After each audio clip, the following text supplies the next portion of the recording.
The Amtrak Cascades train travels from Eugene, Oregon to Vancouver, Canada. It is considered one of the most beautiful train rides in the US, but how does it work and what can you expect? Here's a look at our journey on the Amtrak Cascades from Seattle, Washington to Vancouver, Canada.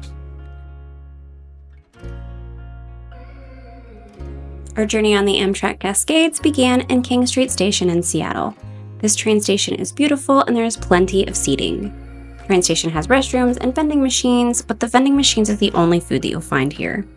You can check your baggage here, and if you are going to check bags, you'll want to arrive around 45 minutes before departure. Otherwise, you can plan to be here about 30 minutes beforehand. If you don't want to check baggage, you are allowed to bring one personal item and 2 carry-on items onto the train with you. Carry-on bags must be 50 pounds or under, and you can find the measurement requirements on Amtrak's website.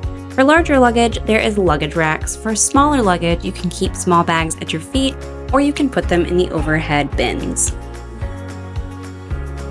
The boarding process here was a bit chaotic, with none of the employees seeming like they knew what was going on. Just be sure to listen to the announcements on the overhead speaker for instructions on the boarding process. There are no assigned seats on this train. However, if you want the best views when going north, you'll want to sit on the left-hand side when facing the front of the train. The seats here are coach seats, and they are comfy and spacious. All of the seats have tray tables and there are outlets along the wall in case you need to plug anything in.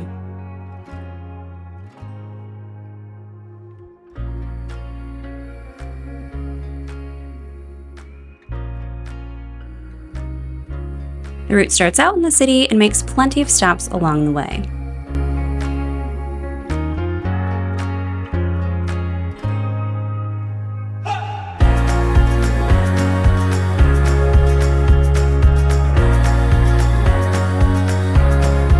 We'll go through some towns, and finally, you'll get to some beautiful ocean views.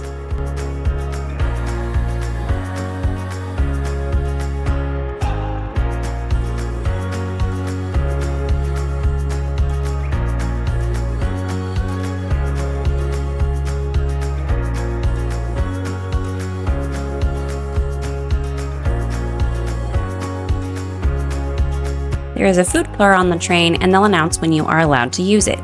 Though the food isn't amazing, if you need food like we did, it's not too bad. The lines can get really long here, and they do run out of things, so be prepared to wait in line, especially if you're on a morning train. You can expect to pay about $3 to $4 for pastries, $6 for breakfast sandwiches, and about $2 to $3 for coffee. Most of this food is going to be just microwaved stuff. Like I said, it's not horrible, but if you need to eat, it'll work. The train also offers free Wi-Fi, which worked great for us pretty much up until we entered Canada, and then it stopped working completely. Access to Wi-Fi during the trip made it really easy to get some work done during our journey. And here you can enjoy some of the scenery as we head north.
As you approach Vancouver, you'll see some parts of the city and some of the not so pretty parts of the route.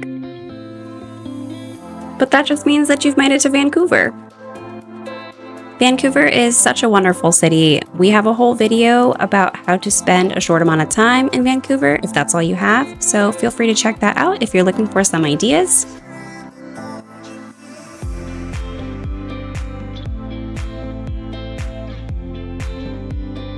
When our time in Vancouver was over, we took the train back to Seattle. The boarding process in Vancouver was so much more organized than what we found in Seattle. I'm not really sure what was happening in Seattle, but it was kind of crazy. Anyway, in Canada, you will want to be prepared to go through customs and have your passport ready before boarding. To get a good view going south, you'll want to sit on the right-hand side of the train when facing the front.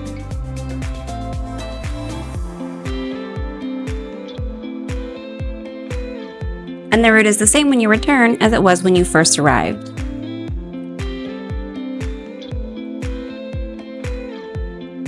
The Amtrak Cascades train was an enjoyable way to travel between the two cities. We hope this video has been fun for you and let you know what to expect on the Amtrak Cascades between Seattle and Vancouver.